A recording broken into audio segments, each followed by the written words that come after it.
Sheikh Saadi, may Allah have mercy on him, relates that a dervish, a humble holy man, once reached the presence of a king. The marks of intelligence were evident on the dervish's forehead, but his body was as lean as a person who had undergone great hardships.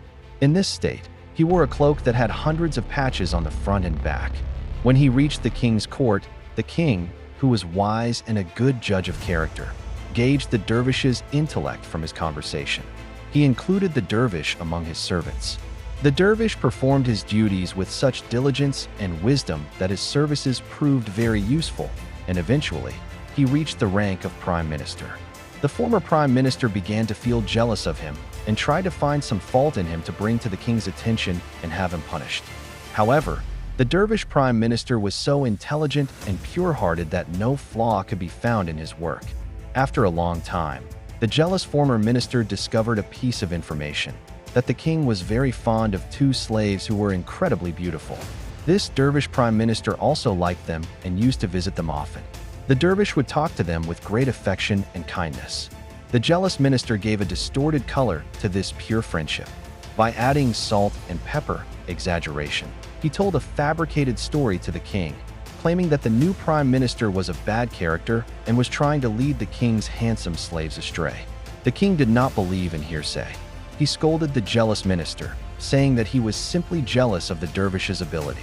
However, by chance, an incident occurred that gave the jealous minister an opportunity to appear truthful.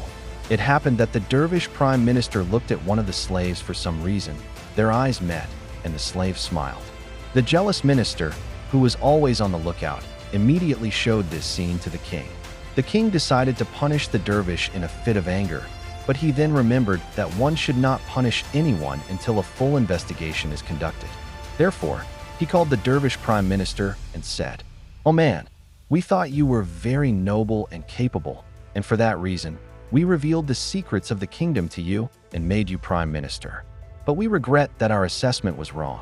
After saying this, the king related the account of his interaction with the slave and asked, "Tell me, what should be the punishment for this sin?" The dervish prime minister understood that this was the handiwork of the jealous minister. He replied with great respect, "Your Majesty is the master. You may give whatever punishment you wish. But the truth is that my interaction with the slaves is not at all what has been told to you. The reason is simply that in the days of my youth, I was very handsome. Looking at these slaves reminds me of that life, and to keep that beautiful memory fresh, I talk to them." The king found this explanation to be correct. He praised the dervish minister, rewarded him with honors, and punished the jealous minister. Explanation: Sheikh Saadi, may Allah have mercy on him, has described two principles in this parable, one for the common man and the second for rulers and those in power. For the common people, he emphasizes that noble qualities are what raise a human being from the dust to the heights of the heavens. Among these qualities, sweetness of speech, courage, and good character are at the top of the list.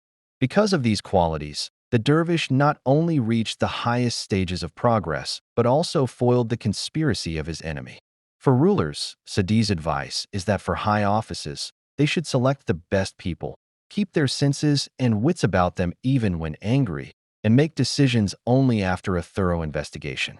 These are the principles that grant longevity to a government and eternal life to a ruler.